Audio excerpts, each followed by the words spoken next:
What's going on, everybody? My name is Tech, and we are joined today by Bold Finds, all the way from across the pond in the UK for a very special international episode of the Reseller Greatness podcast. And when you run the number one reselling podcast based out of South Florida, whose home baseball teams play home games in retractable domes, which that's the only one, and that's us.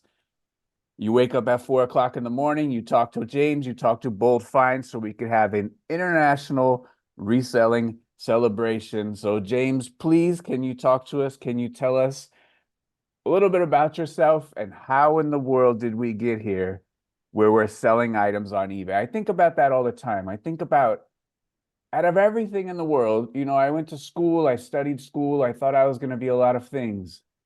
And here I am selling stuff on the internet for a living. How did we get here?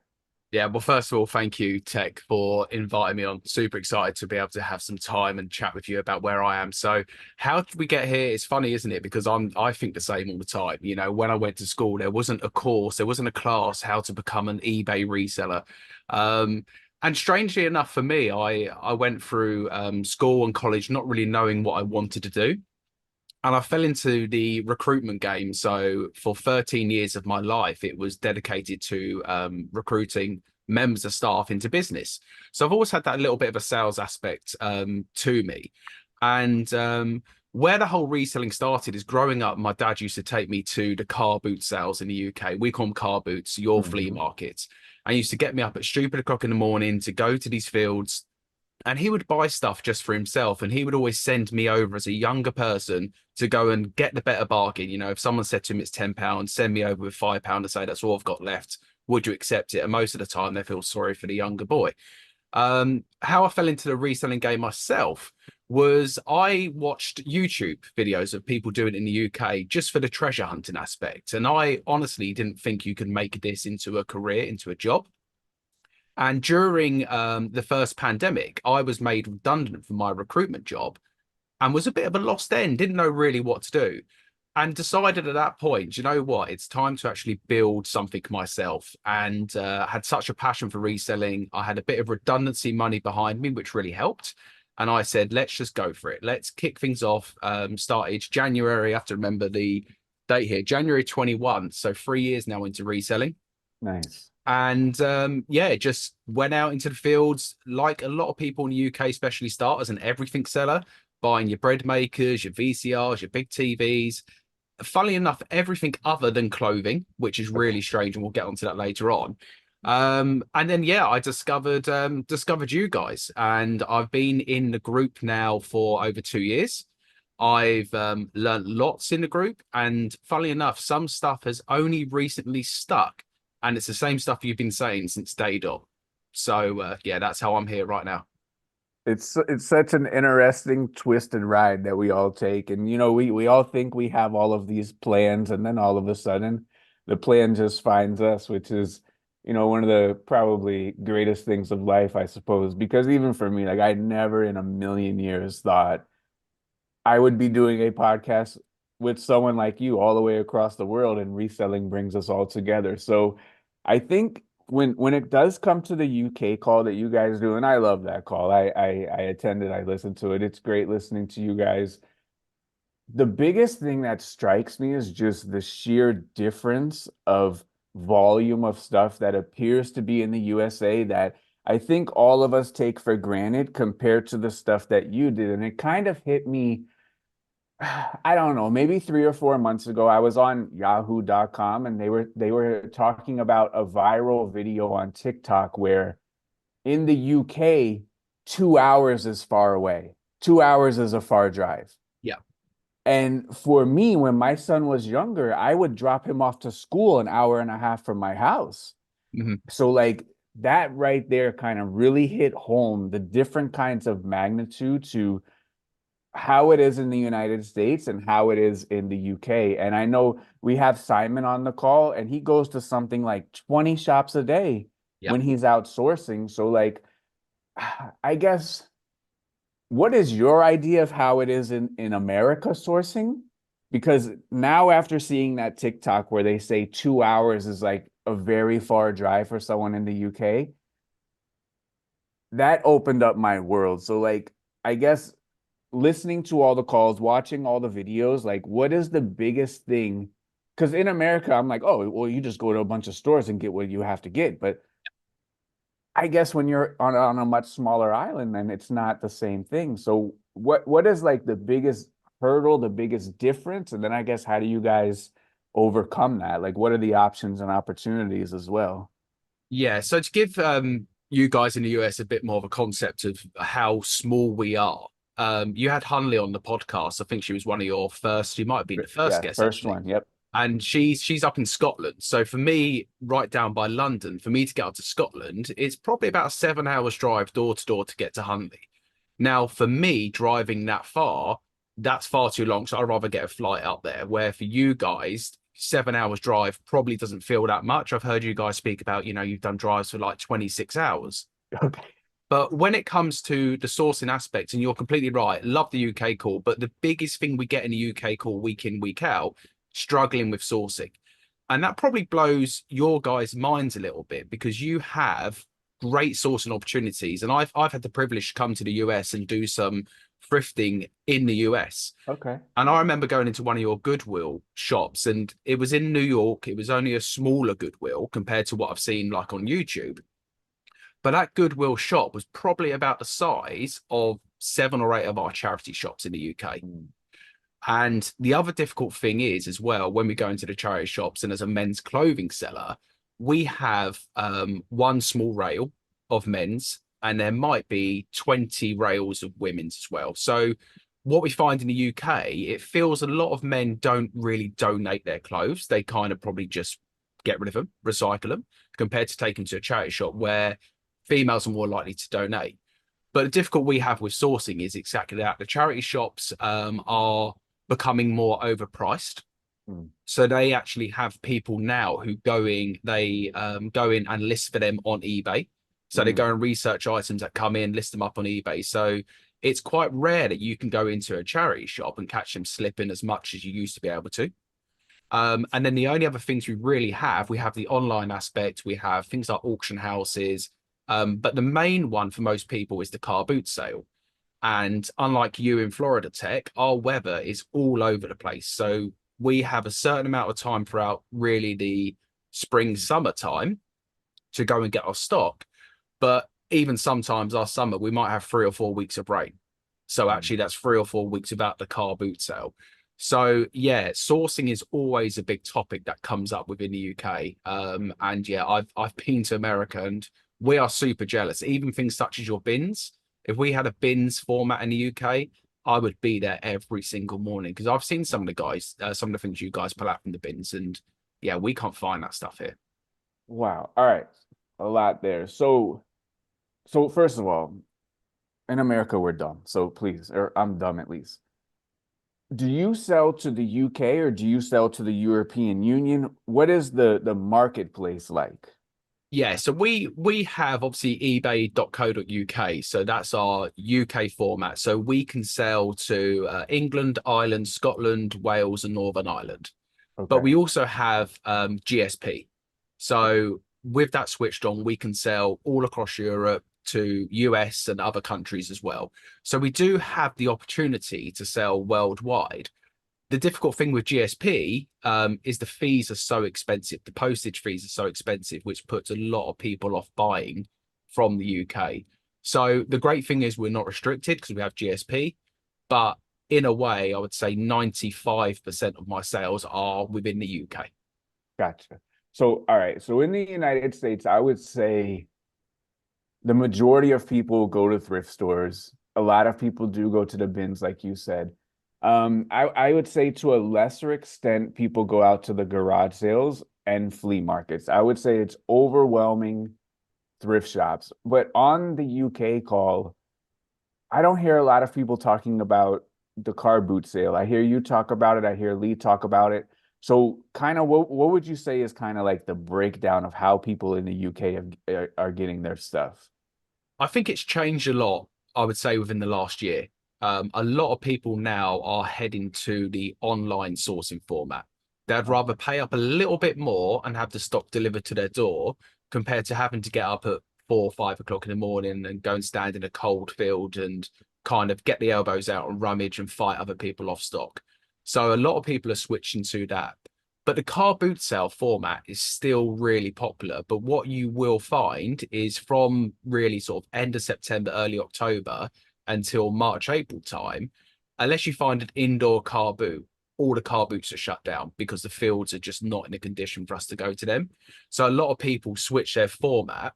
And what you will probably hear in the group more April time onwards is a lot more of us talking about we do online as well as car boot sales, as well as charity shops, as well as auctions. Where at the moment, it's all charity shops and online for a lot of people. Sure. So is a car boot universal? Are you guys out there crack of dawn? Is it highly competitive like in the USA? Is there like a lot of people out there? Are car boots popular? Is it highly competitive? Are there a lot of people who flip stuff online, or is it kind of just us in the group? Like, are there like a ton of people that do this? Because over here in the US, I mean, it is very, very competitive. And most places, it's very early, and just about everyone sells stuff online. Even grandmas know Jordans are good, video games are good. They're out there, they're finding stuff, they're selling stuff. Yeah, so there is a lot of resellers who go to the car boot sales. So what you will find, a lot of our car boot sales, I'm not sure whether your flea markets are like this. A lot of car boot sales will offer a price if you want to come in before, say, 7 o'clock. You We have to don't pay a have little that. bit more. After The 7 o'clock, it's less because the boot sales are not silly. They know a lot of resellers come here for stock. So for me as a reseller, I'm in the field at 5 o'clock paying £5 to get in, where Joe Public, who might just want to go for a wander round and maybe get a couple of bits of a home, will pay £1 after 7 o'clock. But you take the risk. You kind of say, is it worth me paying the extra £4 to get in?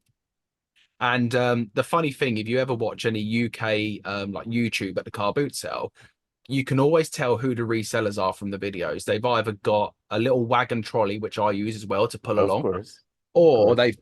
I've got one sitting here, the trusty IKEA bags. Of course. And Yep. that's like the go-to signs of if you see someone walking around the car boot sale with the IKEA bag, they are a reseller.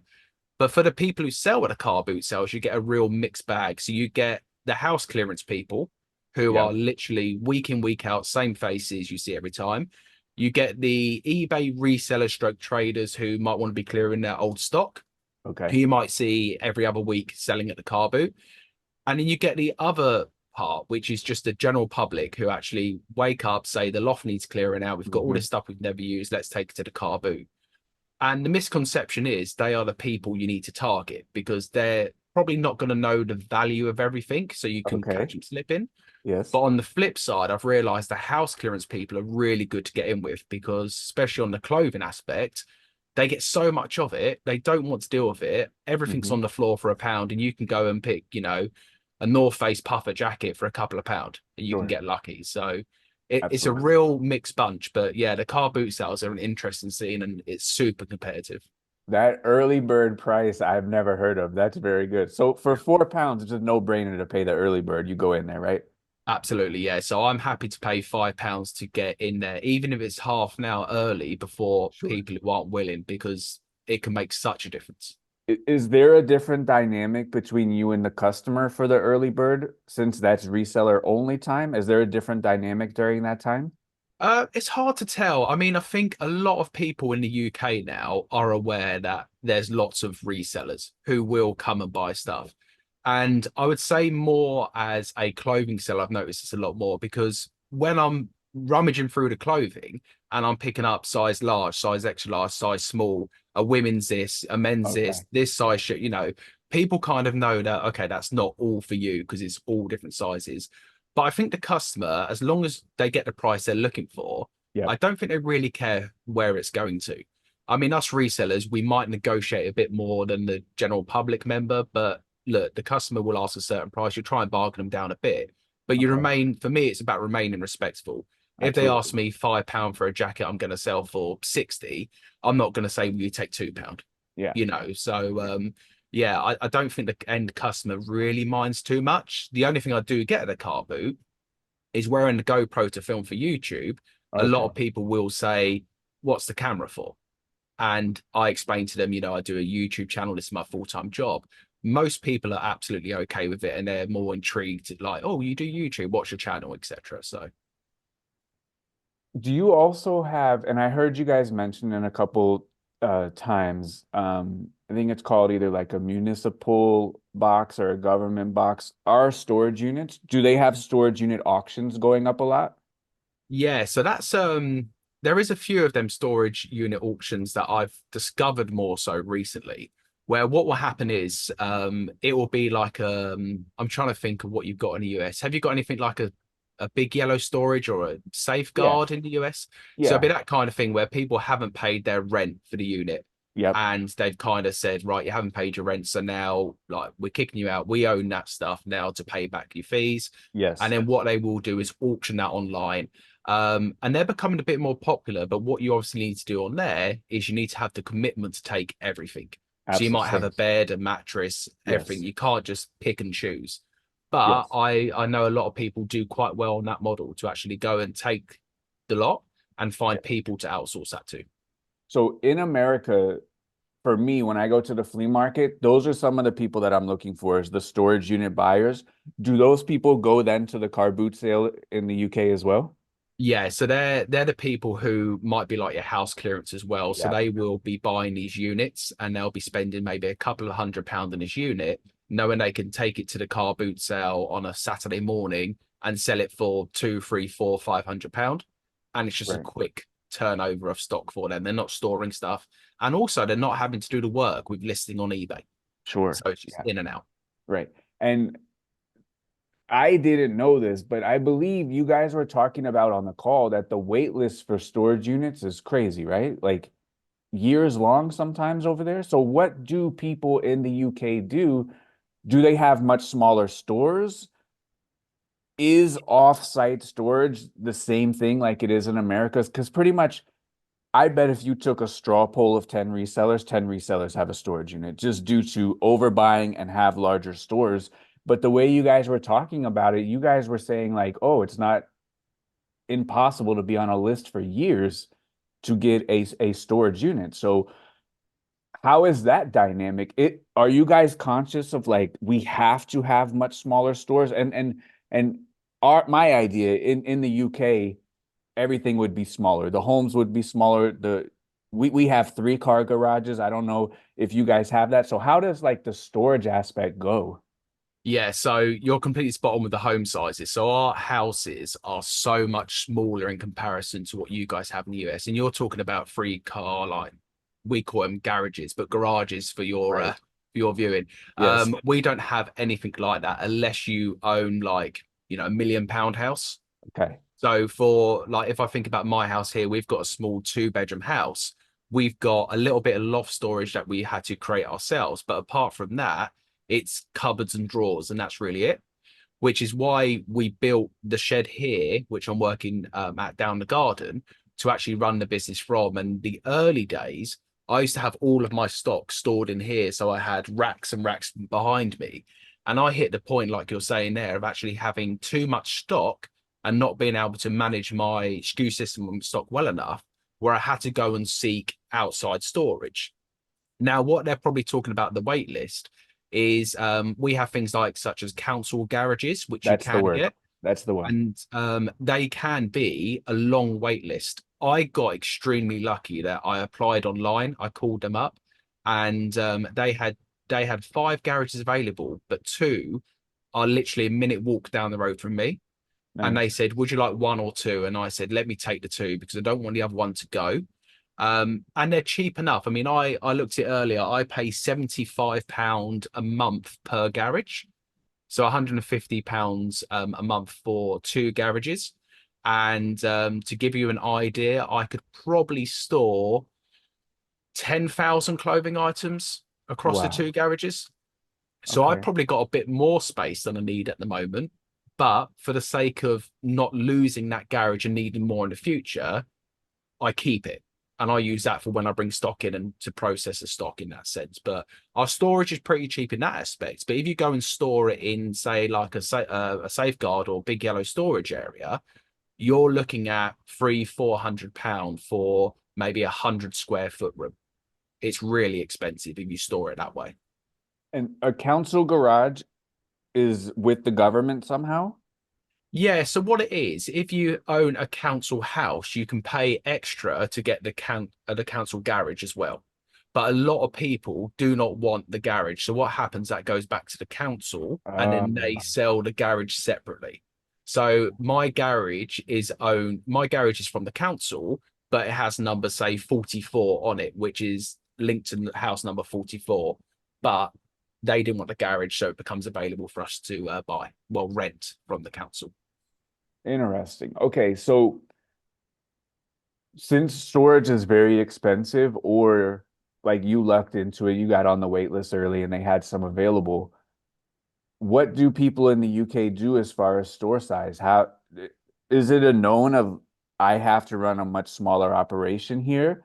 Um, do a lot of people branch out or are most people home based?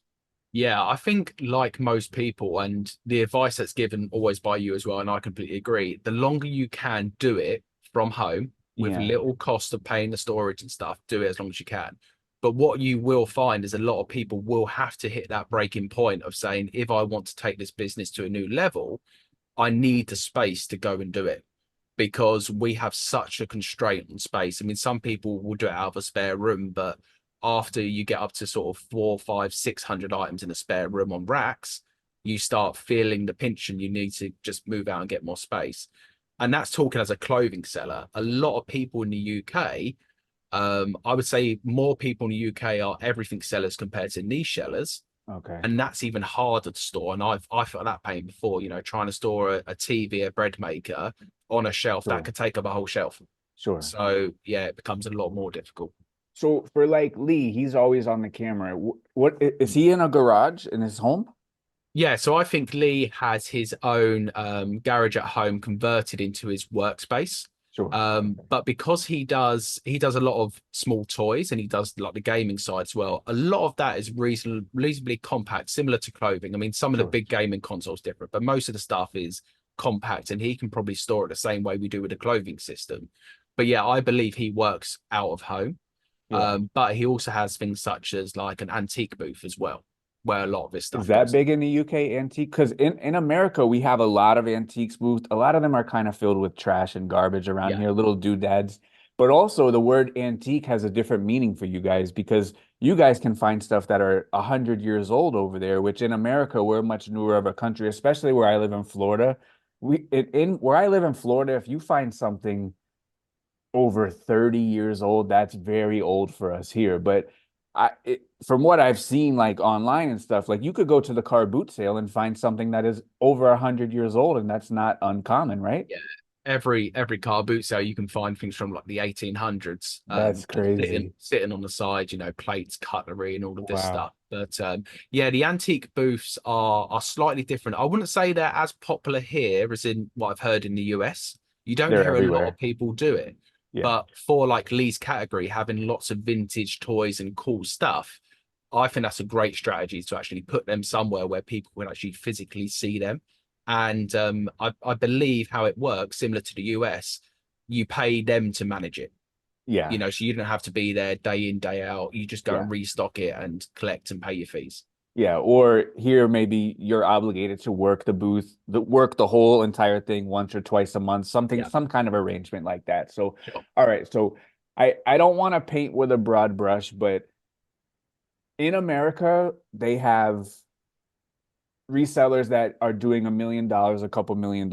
In the UK, I know there are resellers that do that, but I think that there's far fewer. Yeah. Is it just due to the population disparity, or is it due to maybe it being a little bit newer for you guys? Maybe you guys are 10 or 15 years kind of behind us in the eBay game, so it's not hasn't matured as much. But I guess what would be like the biggest complication from a UK reseller, like really doing a 500,000, 750? Is it the space from home constraints that we talked about? Is it everything that we're talking about? Not as many opportunities? Because the ones that I know that are really kind of at the high level and I don't know the profitability, but there are a couple people in the group. I know there's a guy named Michael who sells jeans, and at one point he had this jean listing that must have sold 15,000 items on a single listing. But I think he has like since abandoned that listing for whatever reason. But there are people that do tremendously well, but it kind of seems like after talking to you and listening to the UK call, I have to concede that it seems it is easier to do it in the United States at that kind of next level. And even for like Australia, like we have Sam in the group who crushes it. He But does, yeah. even in Australia, like that kind of next level seems a little bit more difficult. Where in the US, maybe it's not as difficult, but don't get me wrong, it's hard. It's hard to do it anywhere at a high level. But do you see it, or are they just not online? What? Yeah, I think sometimes for us to compare, the most difficult thing for a lot of people, I think, when they first join the group, is to compare to the numbers the US guys are Right. pumping out and showing, because we've always got to remember your 500,000 converted to UK. I don't know what conversion is, but say it's 420,000, for instance. Sure. We have to always remember the conversion. I think the biggest thing that I find the difference between it is not just the opportunity to buy, but the opportunity to sell. So if we look at the population of the US compared to the UK, you Right. completely swamp us. So we have the global opportunity, which you guys also have, but we don't have the sort of local opportunity with the population to sell like you guys do.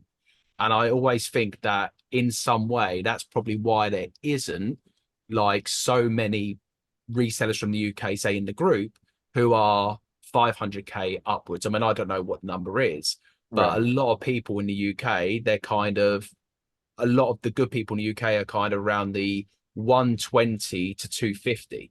You see quite a few of them in the group, Yes. but Yes. you don't really Yes. see many people who in the UK are saying, I'm on a million or I'm on 500,000. So I personally believe there is the cap on the amount of people we can sell to locally in the UK.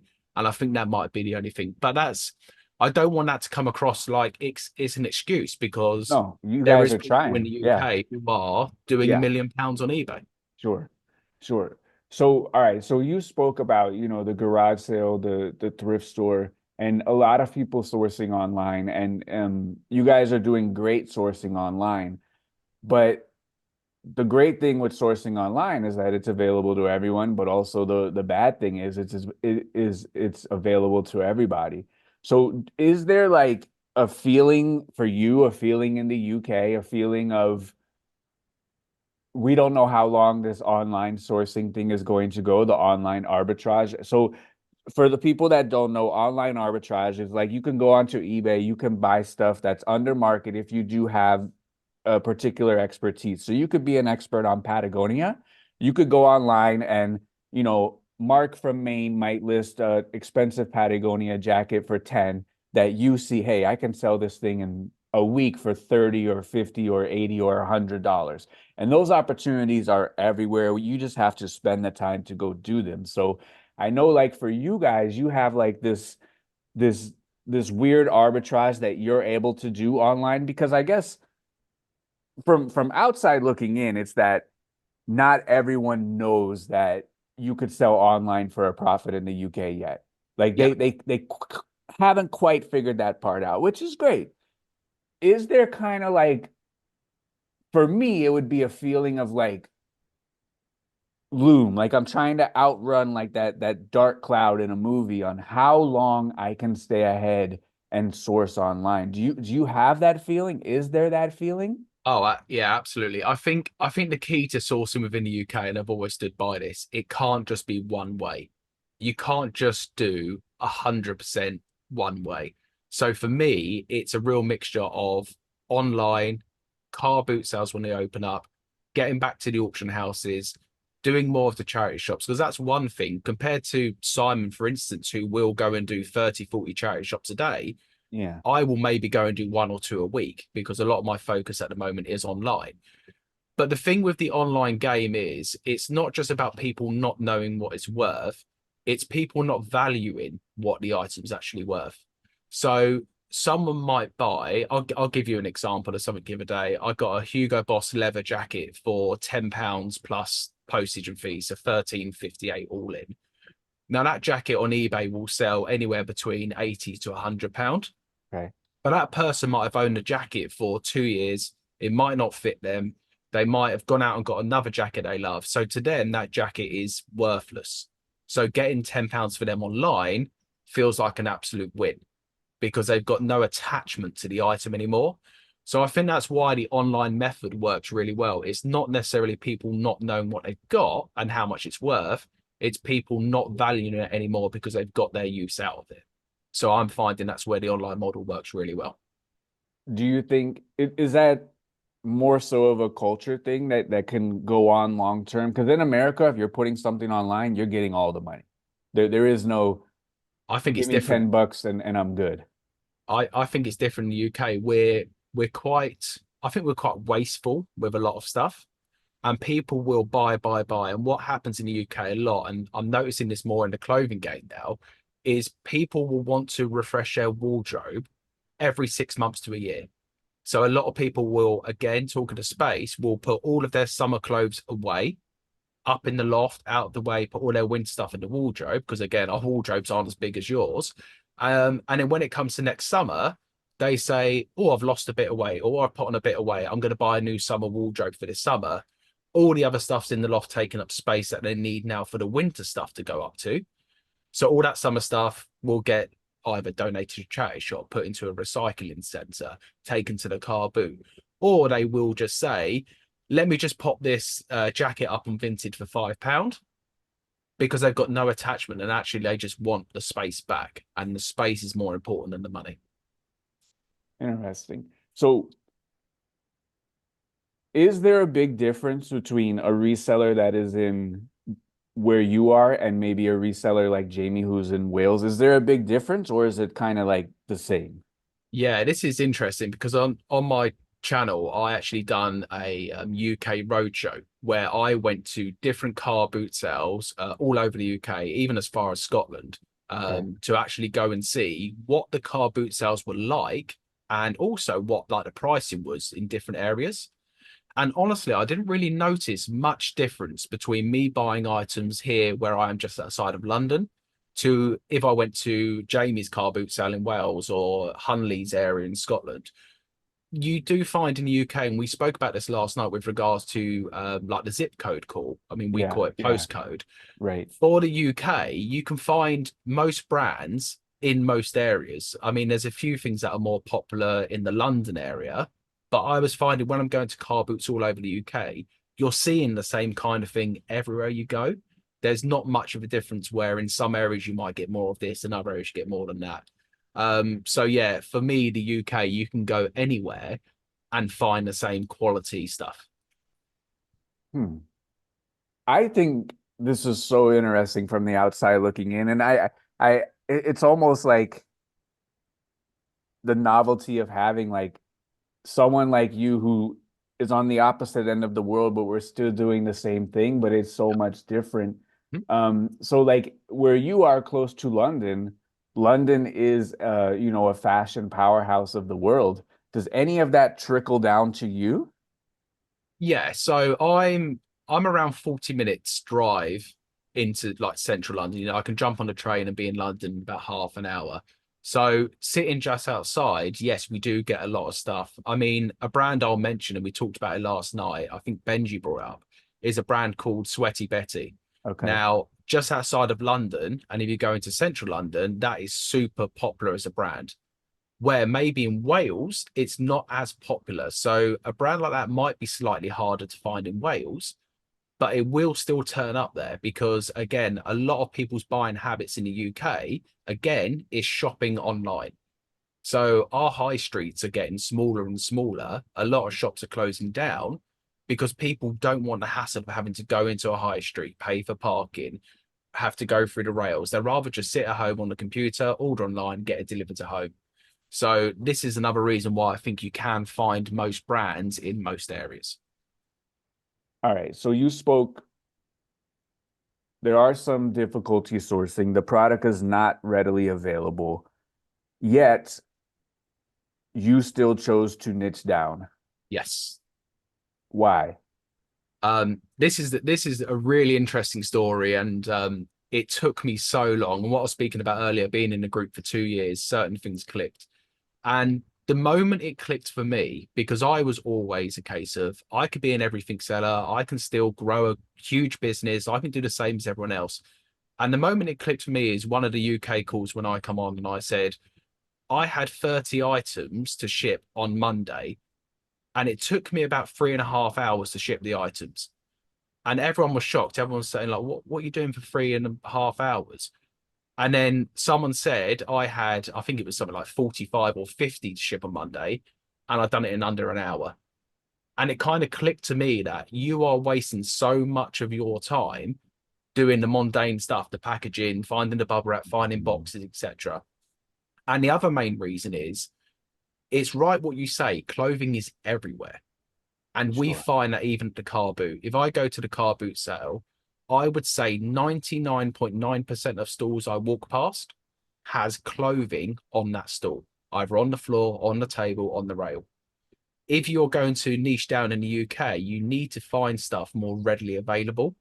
And that's why I think a lot of people stay as an everything seller, because a lot of people are fearful of Yeah. not finding enough of the stuff. And so for me, clothing was the way to go. I mean, I had no interest in clothing. As I say, I used to buy everything but clothing, Yeah. but also surrounding myself around some really great people in the group who were working smarter than I was, doing the same amount of listings, but making five, six, seven, 10 times as much money as I was. You kind of hit the point of saying, I do not want to be a busy fool. And that is the best way I can describe myself for the last year or so, especially being a busy fool. And the realization come at the start of this year where I looked at my numbers a bit more. And I said to myself, if I do not make this year a success, I'm going to have to go back to recruitment Mhm. because the bills keep going up, but the income is not going up at the same rate the bills are going up. And yeah, it was really eye opening at the start of this year to actually look at my business, to actually be honest and look at the numbers and say, you're on your way out if you don't change things. Excellent. All right. So as like a reformed everything seller, Mm. you're okay now passing stuff at the car boot that you knew that you have once sold before. Is it a struggle still, or you are once you've made that decision, it's done? Yeah, so it is a struggle because sometimes I'll see stuff and I'll say to myself, you've sold that before for X amount. And I always stood by the point of, because I do the YouTube stuff as well, I want to make sure the content is interesting for people who watch because there's lots of people who have no interest in clothing. Sure. So I've always said 5% of my business will still be that everything stuff. But the rules of the business is it's got to fit within the method. So it's got to fit in the poly bag. It's got to be able to sit behind a clothing item, and it's got to be shipped either in a poly mailer or a small eBay box. I don't want to be shipping big, large items. So I use your terminology a lot, and I picked up something the other week, and I tagged you on Instagram, and I put your quote. I'm no fool. So if I Okay. go to the car boot sale and I see a digital camera sitting there that I know sells for £100 overnight and it's on the table for £5, I'm not going to be the person to say, no, you're a clothing seller now, leave it behind. And you've used the term all the time with regards to like, the Mario games and stuff. You're not going to leave that sitting behind if you know you can sell it overnight. And what I've been focusing on a lot more now, which I never used to do before, is things such as sell-through rate. And again, Yes. that has been spoke about in the group since day dot. It's never really clicked with me because I used to be under the whole thing of it will sell one day and that's good enough. And you quickly realize when you have 1,000 items in your store that might sell one day, you're in huge trouble. Yeah, and especially everything that we've talked about up until this point with the storage constraints and not having access to all of that, like sell through has to be paramount for you guys. That has to be one of the things that you're thinking about the most. Okay, so for um for the YouTube and the reselling, you do them pretty good hand in hand. And for as long as I've known you, you've always done both. Did you start that immediately from the beginning, this journey together? How has that helped you? Has it hurt you in reselling? What has kind of, and you're very open about it. And for me, I didn't even show my face on the internet for almost 15 years. And I was Yeah. kind of like this stealth assassin who no one knew anything. And but now, kind of like as I'm winding down, what I have figured out is that there was no way in the world I would be able to have the time to do both because YouTube takes a tremendous amount of time editing. The editing is tremendous amount of time. Um, where I would never have been able to do, say, 20 a day and have any sort of quality video at all going on YouTube. So how do you balance both? What is the thought process of doing both? Do you think about maybe I just need to do one or the other? Um, has it helped or hurt? I'll say this for every single person that I've run into in real life that has seen a video, could not have been more pleasant, more excited, more happy. The people are so amazing. Yeah. And I didn't do any networking. I didn't do none of that. And that might be like when people say, is there anything that you would like go back and change? And the answer is always no, because however you get to the journey, I think all of that you need to go through, all of that you need to experience, and you need to have all of that to develop the person who you are. But being such a lone wolf and like totally disregarding the networking aspects of reselling and developing those friendships, developing those business relationships can lead you to so much product. So it is super helpful. Um, and I so far like, and whatever happens online, I don't really care about that because I've never been hated on by someone more successful than me because successful people know how hard it takes to actually do what I do at a hard level. So they're never going to spend their time hating or doing anything that, and I've Sure. experienced very, very little of that. But in real life, that has met me in real life, every single one of those people walk away and say, well, you know what? He's a great guy because they send me a message on Instagram after the fact. So like the experience in real life has been tremendous. The opportunity to help people for me personally, I think it's very, very like good karma. And I have experienced only positives, but I know I would never in a million years be able to do reselling at not even a high level, at an intermediate level, and have any chance in hell to do anything worth bragging about productivity wise on YouTube. I would not be able to do it. I wouldn't. So I don't know how you guys do it. Yeah. I mean, it never was on the plan, similar to reselling. So when I started to resell, it was actually a few of my family members, my brother in particular, said, "Oh, you should do YouTube," because I used to literally just watch reselling content on YouTube, and I'd go out Without to the reselling?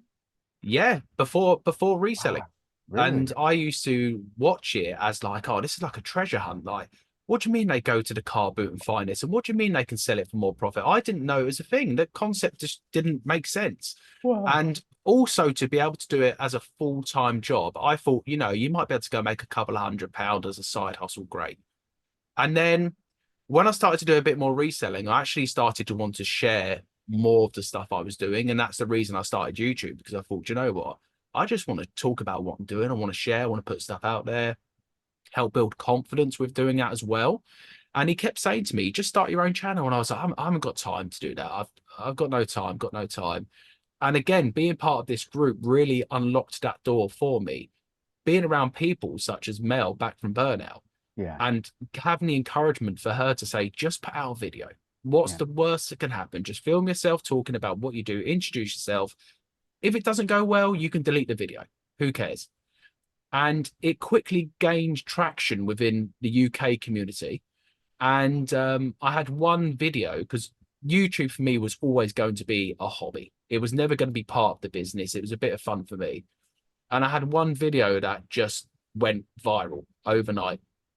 And it's currently near, well, closing on 200,000 views. wow. It went from a normal video And I remember the time because I clicked on it. And I was like, why is this going up? And I was watching it go up, and it was like 1,000 views in the last 60 minutes, 4,000 views in the last 60 minutes. And it was just going, going, going. Um, And I got monetized within 4 days of that video going out. And I think it was only my third or fourth video on the channel.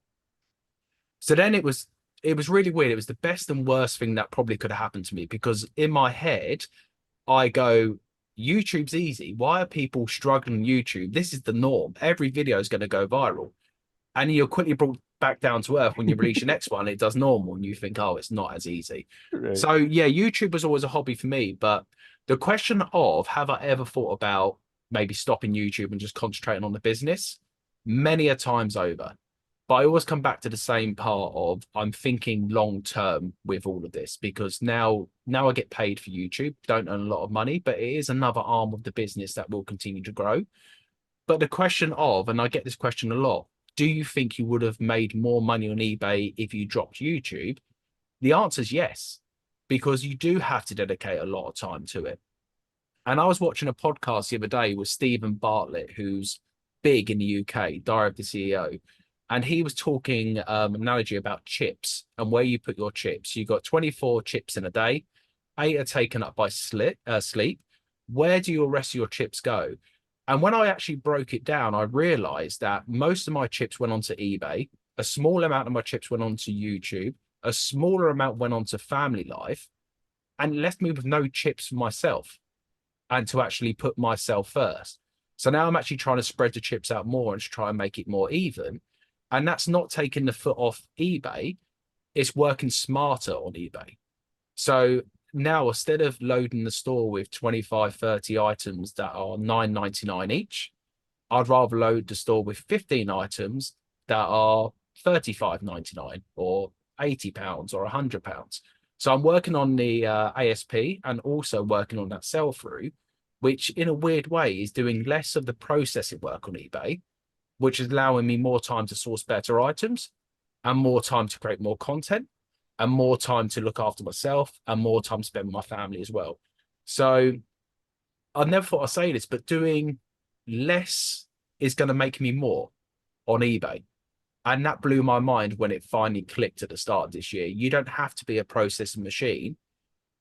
You can just do enough with good sell throughs and make more money. And that blew my mind because I know by doing this model this year, my goal for the year is to hit that 100K. And I've told you many a times I need to get in that 100K call. And that is my goal this year. All right, very good. So there's a lot there too. So as far as the chips go, do you think it's possible that a chip can serve two purposes? Like eBay can still be your time too? Do you get a your time chip or sorry, YouTube? Can you get a your time chip working on YouTube? You have to because you have to enjoy doing it. Because making content, you can't think about how's this video going to make me so much money. It's impossible to do that because that comes across in your content. If you're passionate about doing it, it comes across in your videos, and naturally your video is going to get more views. And that is a comment someone said to me at the start of this year. They said, your first video you put out at the start of the year where I openly spoke about my business, they were like, that is James. That's the James we want to hear from. Not the James who kind of sees it as you've got to put on a personality for YouTube. We want to see the real version of you. Right. So yeah, I think the chip can serve that purpose. And like I have a lot of passion with YouTube. I have a lot of passion with eBay. And I'm starting another channel alongside reselling, which is another one of my passions, which is true crime as well. But if you're not passionate about it, you won't dedicate that chip to it. So yeah, you're spot on. That chip does purpose both sides. Cool. All right. The next thing is, and you said it like it's so easy to do, maybe, to just raise the ASP and the sell through. Mhm. How does one do that? Um, becomes more smart when it Okay. comes to sourcing. Okay. So when I first joined the group, the metric I used to always focus on, and it used to be the first question, not so much anymore. It used to be the first question, how many do you list today? Okay. And I fell in the trap of seeing my success is getting that listing number up. So it doesn't matter what I'm listing, it doesn't matter what value. What matters is, am I listing X amount compared to my peers? Okay. Where now what I'm focusing on is I can list 15 items a day, or at the moment, I can list 10 items a day, but I need to concentrate on them items being what I class as the metric hitters. So Yes. every item that lists up has to hit my metrics, which is I'm looking for £15 minimum profit per item and a sell through within 90 days. Yes. So for me, that's working smart. So what I'm finding now, where I used to be able to buy in bulk and have 400 items here ready to process and just processing machine, I now will have my eBay day done within an hour and a half, 2 hours in the morning, all my shipping sent out. And that will leave me 7 or 8 hours a day to source them amazing items. So I've completely flipped the process of my business where I was spending 10 hours listing, maybe an hour sourcing or a couple of hours sourcing. Now it's completely flipped around. So instead of being a fool and just pressing items for the sake of it, I'm now learning the craft, learning brands, concentrating on sell through, and saying no a lot more. That has been a big change this year to actually be able to say, it's great, but it's not for me. And I've learned that massively from you because you've said the amount of deals you've walked away from. And that was eye opening because I used to be scared to walk away from deals, feeling like the next deal's never going to come. But the more you learn, the more you educate yourself, you start to see more and more deals. You start to see more and more product. And guess what? That stuff was there the whole time. We just didn't look for it. We didn't know. So, all right. So now you're spending the bulk of your day sourcing. That's Yeah. the bulk of it. Hmm. Okay. How do you, because when I wake up at 3:30 in the morning and start the Australia calls, you're working. Yes. And that was also a change for you was getting up way earlier, Yeah. getting all of your work done. And how do you stay so disciplined to source online for hours and hours of a day? Because I think even for me, and I'm like not someone that could be distracted a lot, hours and hours a day spent sourcing online, it's probably for me, it would be so easy to get distracted. Yeah. And maybe even the option to say, oh, I'll just do sourcing tomorrow Yeah. or the next day or the next day. And then before you know it, you've done no sourcing. And because to go out and source, you have no other option. You're away from home. You're Yeah. literally walking in the door. So like you have to do it. There's an effort of getting yourself out there and going to source. Like there's no turning around. Like you have to do it. But like with a online with a computer for 3, 4, 5, 6, 7 hours a day, boy, there's a lot of options. Yeah. It comes down to the simple thing of discipline. And that's the sole thing because you are completely right. But I always go back, and this is where the fear aspect comes in, and it's hit me more this year. The moments where I start feeling like I can't be bothered today, I'll just do some more tomorrow. I'll get a few extra tomorrow. It doesn't matter. And this is another reason why I've now set a weekly goal for sourcing, not a daily goal, because Okay. there's sometimes I can spend 2 hours online. I might get 20 items in the 2 hours that hit the metrics. Other days, I might spend 6 hours and get two items that hit the metrics because you never know what's going to be uploaded. Yeah. But And for if you have that daily, you're buying crap. correct, because if you're having it daily, you're saying my daily target is say 15. Yeah. I'm only on 8. It's 9 o'clock at night. Oh, Boom, boom, I'll boom, just boom. buy it. Mm. So now having a weekly target allows me that freedom to say things are going well today. I've managed to get 25. It takes a little bit of pressure off on Friday when I go on and I only get 3 or 4 because I know I've got the 25.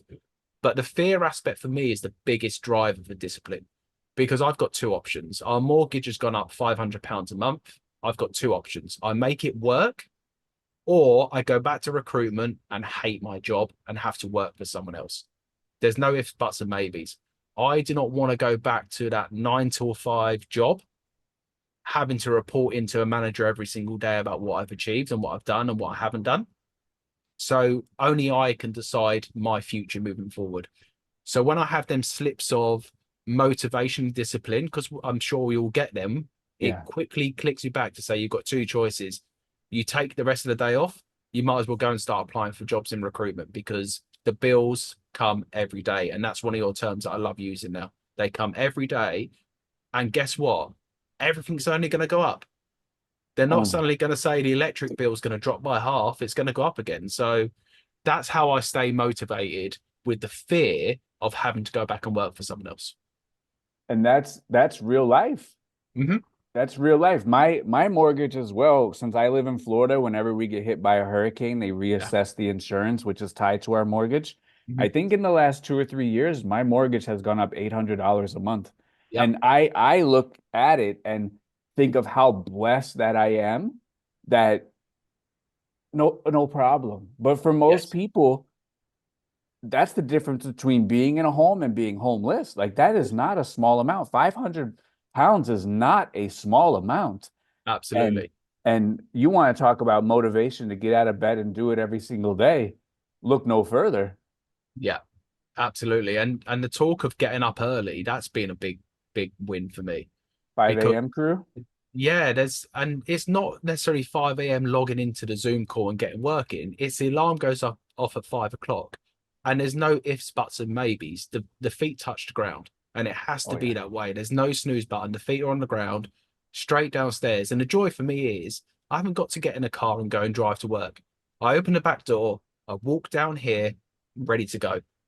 And don't get me wrong, right now in the shed, it's probably like -3. It's horrible working in here, but I know I can come and do my photos, transfer it all onto the laptop, go and sit in the warm house and do my listings from there.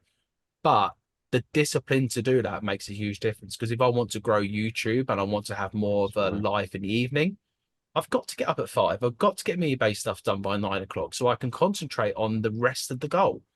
Otherwise, you lie in bed till 9, you don't get done till 12, you feel lethargic, no energy to source, you make excuses. You do that for a couple of months, like you say, we could lose the house, and that's the harsh reality of it. If this does not work and I decide I don't want to go back to a job, we lose our house. That's it. There's no Yeah. option. No option. And I once heard someone said like if you want an easy life, you have to work hard.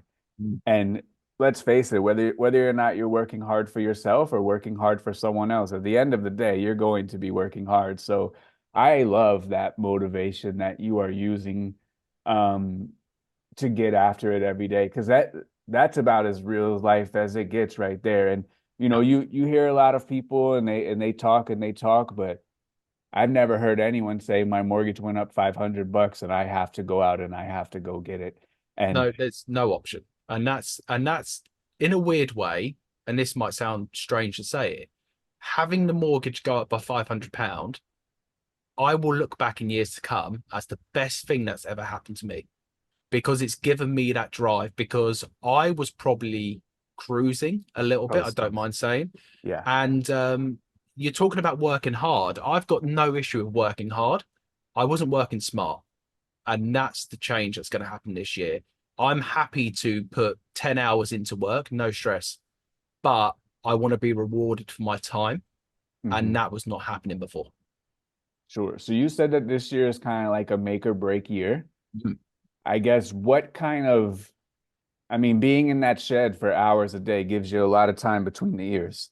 Yes. So I guess what's kind of the plan for James Bold Finds in 2024? And I want to revisit the conversation maybe later in the year or sometime just to see how the plan has come, because it's great to make a plan, like, but Oh, also you never plan for your mortgage to go up $500. So like you have the plan, you have the framework, and like now that you're saying this, and it's easy, I like when you see someone every single day, like you don't notice they gain like 30 pounds because you see them every day. It's yeah, just of course. like I've seen you every single day, and like I didn't notice that switch, but I noticed that switch talking to you right now. Yeah. Like a year ago, you were more on coast, like you said. Yeah, But seeing you every single day and seeing that real soft progression, you don't notice it.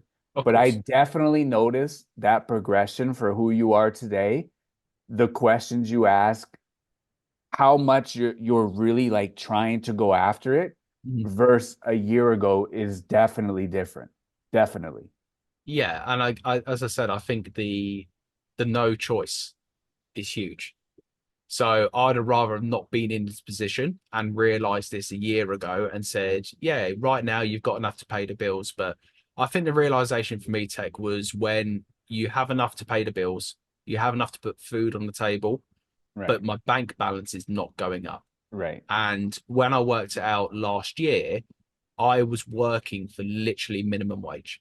So I right. can go and work in Tesco's, not have to stress, Sure. and do less hours and probably earn the same amount of money. And when you look at it that way, you kind of have that realization moment to be like, if I'm going to make this a success, only I can do it.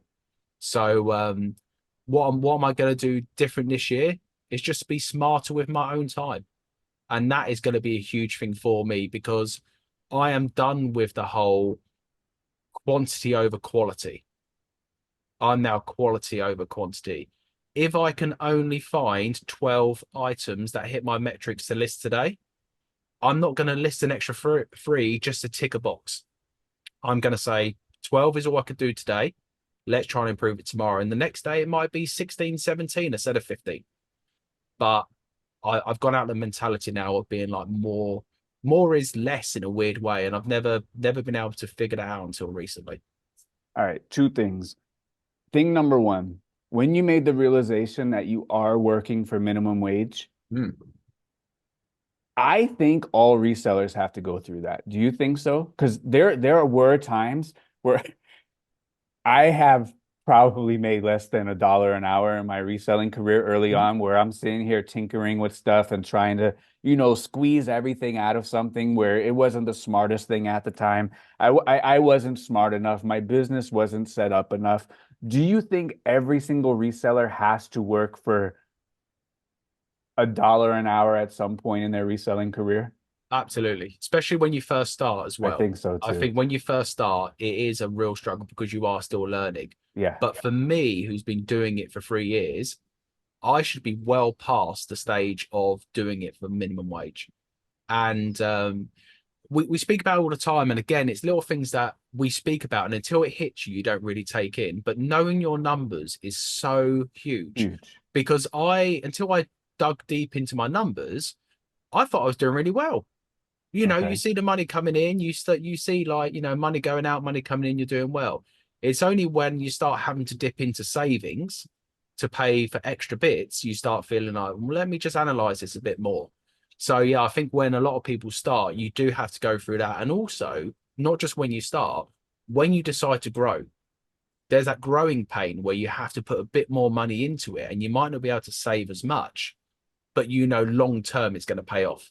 That's the plan. You need to make sure that long term it's going to pay off. So since you are now getting these larger margin items, Mm. has that had an effect on the bank account where it is easier to save up? It is easier to make a profit, kind of keep that snowball rolling versus the former business model that you were doing. Have you turned the corner yet, or do you see the light? Because I know this model is relatively new, Yeah. but have you seen a difference? I've kind of put a 3 month plan on when I'm really going to see the difference because I'm trying to work on that 90-day sell through and stuff. What I am seeing though is when I'm selling stuff, it's either the really old stuff that I've marked down to stupid money or put on a 99p auction to clear, or it's my newer SKUs that are selling really well. And the other day was a great example. I listed 15 items and five sold within the first couple of hours of listing. Nice. And that really like hit something inside of me to say, you are on the right path. And don't get me wrong, they caught me slipping on a Patagonia that I listed up for 70 and I should have put up for 100. But I'm okay with that because I'll Yeah. learn for next time. Yeah. But yeah, them little realizations kind of make me trust the process. And the key thing for me this year as well is now I have a plan, I want to stick with it for the year. I don't want to change my mind. I don't want to change a plan. I don't want to try something else. For me, this plan's going to work. I'm confident it's going to work, but I need to trust the process and look at the graphs, but not be disheartened when the graph isn't where I want it to be right now. Look at 3 months time compared to 3 months before, then compare where I am because the ASP I want to go right up because last year we were sitting around We finished the year last year on £17.37 for the average sales price. I want that to be up, ideally by the end of the year, around 25 to 28. Ideally is where I want that to be. Um, because I know last year I was so guilty of selling lots of stuff under 9.99. What is the difference now on this newer product that you're listing? And I've seen some of it because on Wednesday we do the show and tell, and it's great product. Um, what is the difference now for you for your business where when you sell an item and it actually like matters, like, Yeah. wow, I made 30 bucks, 40 bucks, $50 on this item compared to I sold an item and it was 9.99. Like, what is that feeling? What is that difference? Is that noticeable yet? Oh, hugely. A prime example was yesterday. Had 16 sales yesterday, but lots of them were the auctions finishing, which were 99p, 2.99. And when I've gone to pack them up this morning, picking and packing them items, it's not exciting. And then you put out an item that sold for £70. You can't wait to pack that item because the term proud comes into play a lot of the time now. I want to be proud of the items that go into my eBay store. And I want to make sure that if I have my phone on loud, when I hear that ka-ching, I want to look at the phone Wow. because as many a times you'll hear a ka-ching, 2.99. Yeah, Is it worth my time packing that? So yeah, the realization's already kicking in that when you hear that noise go off, I'm going to be buzzing about what I've sold. And it might not be £100 sale, but it might be £40. And for me sure. right now, that is an absolute win. Yeah. And I mean, if anyone can have, 30 bucks profit, you do that, 5, 7, 8, 10, 12 times a day. That's not slaving away doing a bunch of nonsense. Correct. That's real money that starts to add up and snowball real quick. So that's kind of the plan for you this year then. Kind of not a million sales a day, small profit.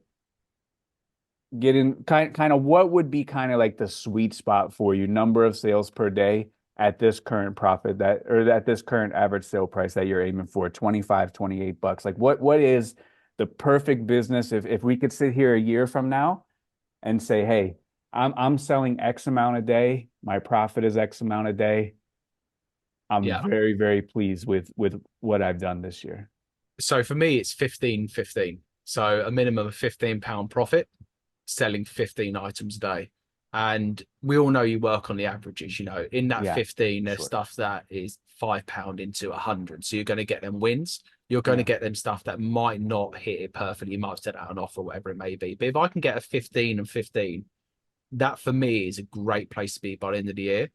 And I've set my goal not for 100k, but I've set it for 120k. And this came from Lee in the group, who said, "I know your target's 100k, but Yeah, work out your daily numbers for 120 because things happen. absolutely. You might have returns, you might have something go wrong. There might be a week where sales are slow, so Sure. just over egg it a bit." Which works out, I need to be doing £328.78 per day. Okay. But I also appreciate these first 2, 3 months of the year are probably not going to be up on them numbers until eBay starts seeing that I'm putting in these better items of stock. And like you say, when I'm making 10 or 15 sales a day, it might be 15 sales a day, 10 hit their metrics, 5 of the older stuff that you're clearing, which again is going to be a slow process for clearing that Yeah. stuff as well. So when you look at that number, 328, what do you Yeah. think about? It's it's more than achievable. And I look at that More and I than say, achievable. Okay. yeah, and do you know why I say that? Because I have all the ability to do it, first of all, and all the knowledge is there within the group. It's for me to go and dedicate the time to seek that knowledge. And we speak about that all the time. And things such as brand knowledge is something I've taken for granted. And the reason I think I've done that, Tech, is because I always imagined I would need to know every single brand and everything about every brand to be a good clothing seller. What I've realized now, I could be the expert on 10 to 15 brands right now, and I could be just selling the same kind of thing every single day, Absolutely. and that's okay to do. You don't have to sell every different brand. Yeah. And again, the realization kicked in. I picked up a brand. And the other day, the parcels arrived, and out of 20 parcels, seven were the same brand, the same jacket, exactly the same. Nice. Listed them all, and they're all selling. And that Nice. clicked. It's like you don't have to know everything. You just need to know enough for Yeah. what you need to know. Of Yeah, and that also has to evolve because all it takes is someone else to know the same thing, and then now course. that one is not as good. So that Mhm. also evolves. So just learning those ones is great for today, but I know in the back of your mind, you know, I have to keep this Rolodex growing. Yeah. And for the way that you're sourcing, the way that you're selling, having that growing Rolodex is going to help you, but also you have the advantage of when you listed the other day and five of those sold in one day. Yeah. I know you were right back looking for something close to Oh, those five. oh, absolutely. And then it's funny how eBay works, isn't it? Because then the doubt kicks in. Then the doubt kicks in. Oh, did I underprice it? But I don't have that feeling anymore. If I've hit my metrics, and you know what, I probably could have got a couple of extra pounds for it. That's okay. That's I'm okay. happy because it's hit what I want to hit, and that's cool. And when I undersold the Patagonia jacket, for instance, I know now for next time. Next time you get one of them, price it a little bit higher because it was a color block one. So Cool. I'm learning constantly all of that stuff as well. But yeah, you're right. The feeling you get when you list stuff up and it sells the same day, no No better better feeling. feeling in the world When I'm right used there, to dude. listing things up and sometimes selling it in 7 months' time, and whereabouts is that stored? I didn't even remember I had that item. Sure. So it's a great feeling. Great feeling. Man, that dude, you pumped me up when you said that the 328. I know I could do that. I was expecting you to say like, I don't know why, but I was expecting you to say like that's kind of like Push. my mountain I have to climb every single day. But you, without hesitation, I know I could do that. I know I can, and what gives me more confidence as well is the people I surround myself with. I surround myself with winners, and that's what I focus on. So there's a lot of negative people in the reselling game. Like you mentioned earlier with regards to YouTube, I get a mixed bunch. I get a lot of people who love what I do, a lot of people who say I'm ruining it for everyone else. But the people I talk to on a daily basis and surround myself with, the likes of Luke, the 100%. likes of Jamie, the likes Yeah. of Hunley, the likes of Yep. Lee, Yep. Simon, Simon. Yep. winners, Yep. people who I see are getting it, doing it on a daily basis. And Yeah. I probably struggled a little bit with why do I deserve that money? So why do I deserve to be selling items for 40, 50, 60 pound? Why do I deserve to be doing that myself? But surrounding myself with these people kind of made me feel like, well, if they can do it, I can do it. Hmm. The only difference between the two is effort. And I will put the effort in, just need to put a bit more effort into learning. And that will come in time as well. So yeah, the free 28, I'm confident I can hit that. And as I said to you, my goal for this year is 100K, and I want to be coming to you at the end of the year and saying, Tech, get me in that call. We will be. I mean, I love your attitude, and like you said, it is the effort, and I see that as well from a year and a half too. It was kind of like you were more of like, I'll receive what's giving to me, where Yes. now you're like, I'm gonna go out and I'm gonna go get it. And that is different. And I wake up every single morning, my feet hit the ground, and I go out and I go get it, and there ain't no man that will stop me. Yeah. And the term I used the other day with regards to how I was looking at everything is I'm going to become a bit more selfish this year because I feel that I will, if someone comes to me on Instagram with a question, I will drop what I'm doing to go and help them and support their business. Where now is a case of, do you know what? I use the analogy of when you're on a plane, and I know you don't like flying, so apologies for this one. But they always give you the recommendation. If things go wrong, put your own mask on before you put someone else's on. And Mm, this year, I'm going to put my own mask on first and be a bit more selfish, not in a horrible way, but a case of I deserve this yeah. and I'm going to work hard to get it. So, Yeah. yeah, watch And me you fly. could get to that later. Yeah, But right now we have to do this. This is that 328. yeah. They ain't helping me with the 328. No, unless they're going to come and pay the mortgage, they're not helping me with it. You're right. Absolutely. All right. Great discussion. Like I said, it was 4 o'clock in the morning when we started on my time. I am ready to crush the day. For me I'm ready to go. personally, James, I am ready to crush the day. I have one final question. Yes, Since you do surround yourself with some great guys, yes. Jamie, Luke, Simon. all Yeah. those guys, Hanley, what is the competitive spirit between you guys since all of you guys are kind of essentially doing the same thing? Yeah, it's great. And I'll say that honestly, like really supportive. There's been many a times, shout out Jamie, young Jamie, 19 years of age. The guy's incredible. He's that He, young? Oh, I thought he was about 25. yeah, Wow. he looks old. Yeah, 19. Oh no, he's 20. I think he's 20 now. But anyway, he's him and Luke have been an amazing support just by helping me with like brand knowledge. And Jamie will send a video into our group chat and just say, like, this is something to look out for. This is a brand to look out for. Look out for this. The guy's knowledge is incredible. That's He, uncommon. For vintage guys, is uncommon to to share what share. they know. Yeah, That absolutely. uncommon. But Tekka gets further than that. There's times where he will hit his number he needs for a day, and he'll send a link to me and said, James, Wow. grab this.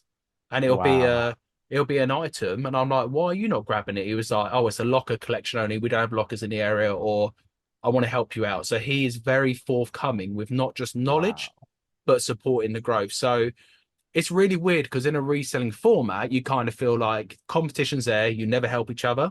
Right. But Never. I offer him help in other ways as well. So not necessarily with brand knowledge, but with regards to eBay knowledge and running the business knowledge. So we support each other in that way. But with the competition, me and Simon are good friends as well. But I've told Simon I'm coming for him. He's my next level of who I'm going to crush. And yeah, I know he'd be super proud if I get to that level and say to him, like, Simon, I'm crushing you now. So yeah, Absolutely, he would. it's friendly competition. It's good. It's good-hearted fun. And but yeah, I love the UK community of in a group. It's so supportive and everyone's there to encourage and support each other. And I get so much love from that community as well. So Yeah, your community that you guys have, like we said, Hanley, Luke, Simon, Jamie, all those other guys. yeah. I don't know if we do that in America. But we don't have that as much outside of the group. We have a bit of that on Instagram, but we don't have that. It, it's hard So to explain. It's a it's different super community. uncommon then. It's super uncommon then. Yeah, it's a different Okay. community in here. In Okay. here, in this space, is different community because there's no way if I went onto like a UK reselling Facebook page It's not like and that. said, "Can you Okay. guys recommend me a couple of brands I could do like radio silence?" Okay. In here, we're very That's the much same. sharing community, and I Yeah. think we do that. Tech is because we've learned from you, who shares so much with us that everyone can win. We're all in Everyone different. can win. I Yeah, mean, young Benji lives down the road from me, and he messaged me the other day, and he says my label roll has run out for my printer. Can I come and nick some from you? And I was like, yeah, like come sure. to my house and get some. Like we Sure. can all win, and that's the Sure. key. Instead of sabotaging him, and then that way you have a leg up today at the thrift Yeah, store. of It doesn't course. have to be like that. And then No, the next time you need a favor, you he'll call pay on me. Benji, and Benji's right there too. Benji's a real smart guy too. Yes. Um, yeah, a lot of smart people on that call, and I love listening to the call. I love listening to all of you guys. Um, man, I'm pumped up today, James. I don't know if you could tell. I'm kind of, Yeah. very reserved. Man, you gave me all the life when you looked down at that paper and you said 328. I got that. It's on the list, and it's a non-negotiable. So I would love to circle back with you at the end of the year and to say to you, Tech, this is what we've done this year. Because the best thing I've ever done is put this out to the world. I've done a YouTube video talking about do or die for the business. The UK call, the morning call, we've talked Best thing about I've it. done. Because otherwise I just bury my head in the sand and keep telling myself it will sort itself out. It's not going to naturally do that. I've got to sort it out. So it's the best thing I've done. But I have a question for you, and I Okay, need to know because there is some doubters in the UK about you tech and sports. I'm When are you sure. going to come to the UK? When are you going to come to a car boot sale with me, Oh, pull I would around my love little to. trolley, Wow, and I would love me to. give you 100 English pound and say, Tech, show me how it's done? Because I believe you will smash the game in the UK. But there's a few doubters. There's a few people saying, could Tech do it in a cold car boot sale on a Sunday morning? And that's a valid question. I would absolutely love to. And as you guys know, I kind of have like everything planned out. Yeah. Everything that I'm doing right now, I've been telling you guys this is 3 or 4 years ago, all this was going to happen. Um, I want to get over there in the next 2 or 3 years. I think I'll Amazing. have my ducks in a row. I'll be able to take the international podcast Yes. in person. Live I podcast. Yeah, give me two, probably closer to 3 years, because I want to travel around the States first, Yeah. and then after that, I'm gonna branch out and go further. But the UK is and Europe is on the list, and I'm not the best flyer, but it's 8 hours from here to Spain. Yeah. And from what I see, once you're over there, you guys have a good kind of train It's setup. really, yeah, really easy to go from Europe Yeah. countries. So I think the plan would be suck it up for the 8 hour flight and kind of spend a month over there, kind of get my money's worth, go all around. And I would love to go to the car boot sale. I have to make sure I go over there in the right time of year then, because like you Oh, said, there's yeah, yeah. complications. But even then, you could just get unlucky with the weather. That's what I'm saying. Even peak summer for us, it's not guaranteed. But we'll That's talk okay. I'll about be like this the with you best bits. guys. Don't worry. I'll be right over Yeah, there just then. you can come and sit in my lounge and just scroll on online all day, show us how it's done. But yeah, I think you would find the car boot sale so interesting. It'll be really interesting to see whether you can find the quality stuff compared to in the US Would because the be. brands will be different Would be. slightly as Yeah. well. But I believe in you because I've seen you take the jacket off a guy's back, and if you can do that at the flea market, you can smash the UK car boot sale. And then we'll go for a full English breakfast afterwards, and then a couple of beers in the pub. Okay, I'm all for it. So, my friend James, I appreciate everything about you. You've always been a straight up stand-up guy with me, and that means a tremendous amount.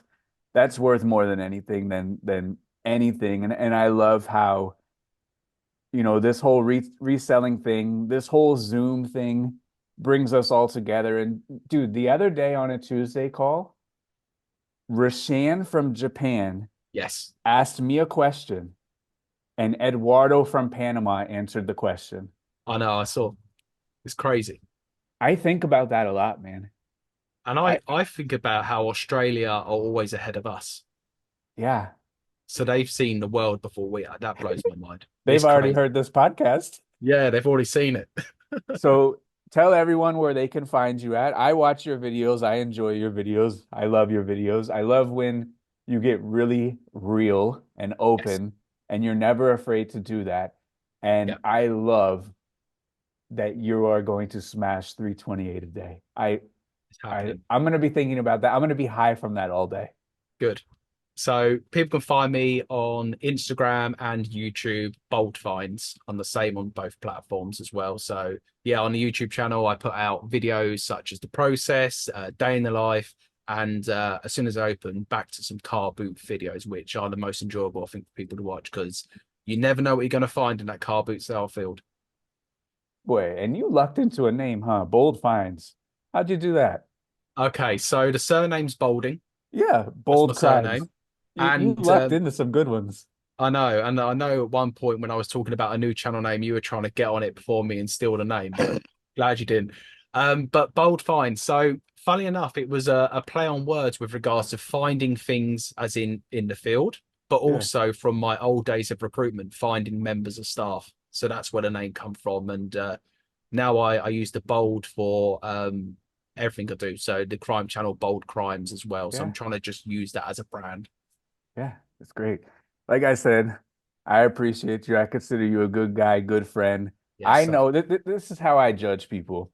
If I had a flat tire at 4 o'clock in the morning, yeah. could I call you? And I know if I called James, he would come help me out at 4 o'clock in the morning with a flat tire. So that Yeah, but says a then lot. I might have to call someone else to come and do the tie because I'm useless at that kind of thing. But I'll be there to make the call on. So That's it. So I appreciate it. Thank you very much for appreciate you for that. jumping on. I Thank you. want to jump on your channel one day, talk to those guys in the UK Yes. directly. And I had a lot of fun learning about the differences of reselling in the UK. It's in America, we think it's, I guess, easy, Yeah. but it's different. Don't be letting us get off easy though, Tech. I don't want you after this going all No, soft about never, UK and never. feeling easy for us. You need to keep pushing us. But no, I appreciate everything you do for us. I appreciate your time. I appreciate our chats, not just on the calls, but on Instagram as well. And yeah, I stand by it. Even at this point, you have changed my life and you will continue to do so. So like, I'm super grateful. And I know the other guys in the UK are as well. So thank you Awesome. so much. Thanks you so much. Great episode. I loved it. Thank you, everybody. And as always, don't be good, James. We gotta be great. Be great. Thank you. Thanks.